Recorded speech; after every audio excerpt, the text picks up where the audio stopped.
I think most of us know what the heart does in our body. It pumps the blood, and in particular, it takes in the blood from the rest of the body, and it's blue over here in this diagram because that blood does not carry oxygen. And it pumps that blood to the lungs, where that blood gets oxygenated. It gets oxygen, and then it comes back from the lungs, and then they depict it as red blood now that it has oxygen in it. And then that oxygenated blood is then pumped to the rest of the body. And I think also most of us have this general idea that when people talk about heart disease or heart attacks, which we'll learn are two different things, related but different things, that it has something to do with the clogging of arteries.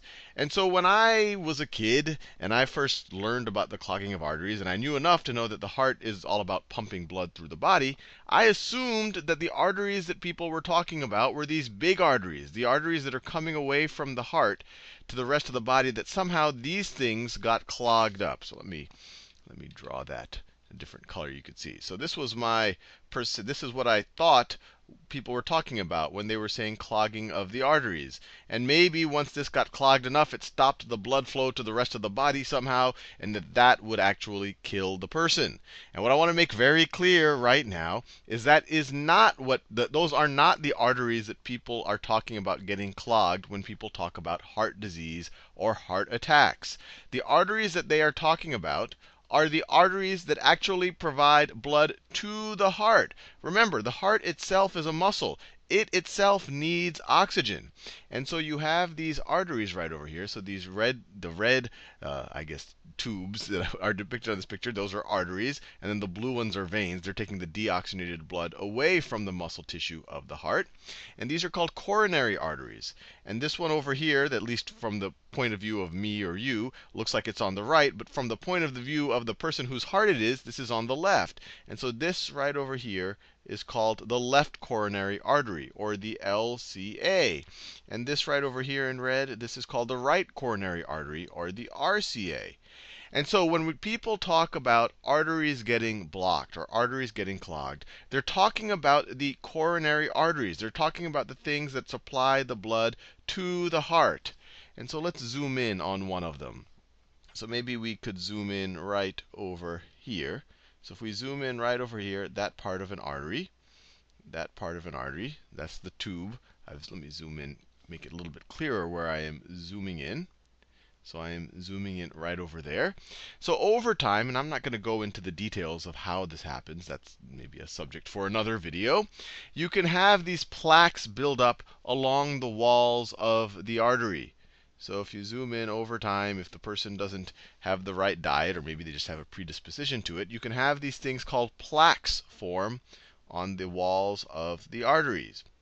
And the plaques, the material inside of them are lipids, so things like fat, cholesterol, and also dead white blood cells. So it's this kind of messy substance right over here. And this is what we call a plaque. And the formation of these plaques that obstruct the actual blood vessel, that actually obstruct the artery, we call this, let me make it clear that you see that this is a kind of a tube right over here. And let me draw the blood. So this formation of a plaque we call atherosclerosis.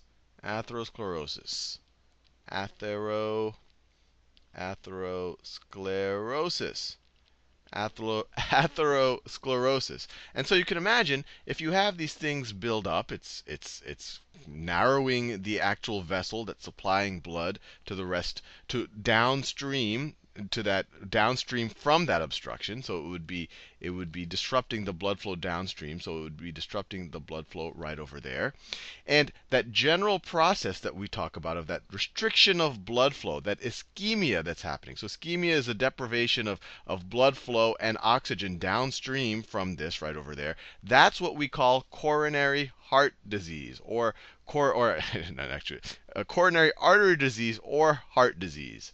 So let me write this down. So this causes coronary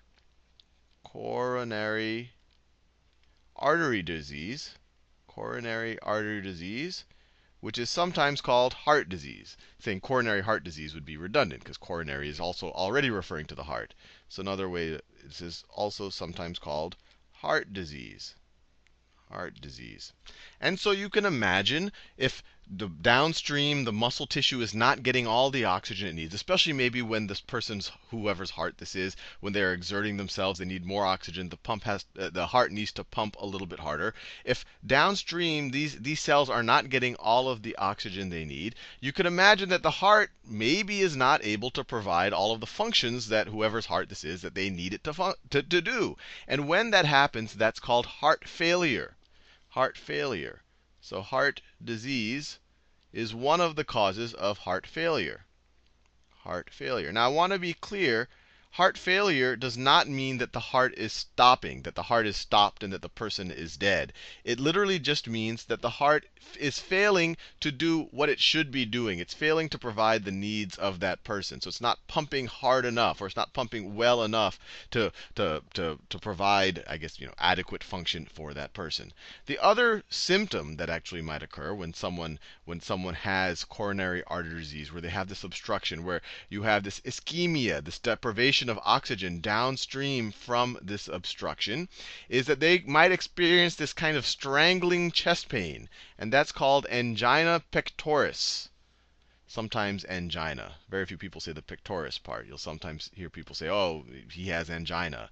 So that could also lead to angina pectoris, which is really chest pain. And angina literally comes from meaning kind of the strangling feeling, and then the pectoris is in the chest. So it's literally a strangling feeling in the chest, and this is a symptom of heart disease.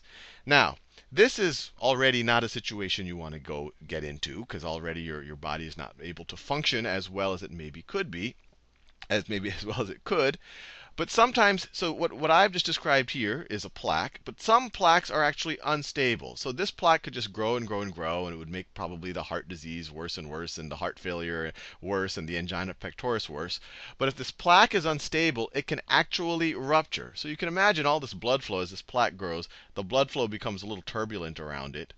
The blood flow becomes turbulent around this plaque. I'm drawing the blood kind of, because it has to go really fast through this narrow section, and then it comes out turbulent on the other side. It could create all of these frictions and all the rest.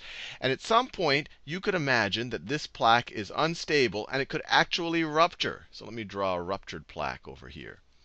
So let me try to draw the same one, but I'm going to draw it ruptured. So now this plaque has ruptured. It got so big, and maybe the turbulent blood flow helped stimulate this and whatever else, but for whatever reason, it ruptures. So it ruptures. And when it ruptures, now all of a sudden, and I'm doing a simplification of the process right over here.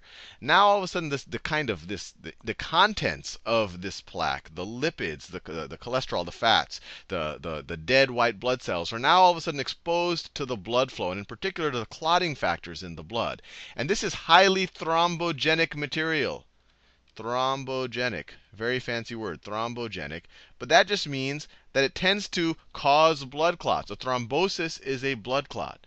So what happens is as soon as this type of thing happens, and it could literally happen in seconds or even minutes, all of a sudden you could have these clotting factors form a clot right over here, right at the actual plaque. And as this happens, it starts to really, really, really obstruct the blood vessel. And sometimes it could even completely obstruct the blood vessel. And when this happens, you are significantly depleting the blood flow going downstream from there, or you might even be shutting it off. And when you do that, the cells downflow, the cells downstream, I should say, the cells downstream will no longer get oxygen, and they will die. And this right over here is called an infarction. So that is an infarction. Infarction. An infarct is actually dead heart tissue. And so you can imagine once heart tissue begins to die, so then when the heart tissue begins to die, this is even worse than what we were describing with coronary artery disease. Now, not only were they, with coronary artery disease, they're just not getting enough oxygen. Now they're actually dead. They're turning into dead tissue. And this process of completely or almost completely or completely depriving cells of oxygen so that they die, this is a heart attack. This right over here. So let me completely obstruct this artery to make the point clear. this right over here is a heart attack. This is the primary cause of a heart attack. It's less likely, but sometimes a plaque could also go downstream and kind of form a thromboembolism. So it would be a clot. It would be this thrombogenic material that clots around it, and then it would actually go and block an artery further downstream and be an embolism. And so that could also block the artery and cause tissue to die. But the main cause is just this intense clotting that can occur pretty quickly and completely obstruct the artery.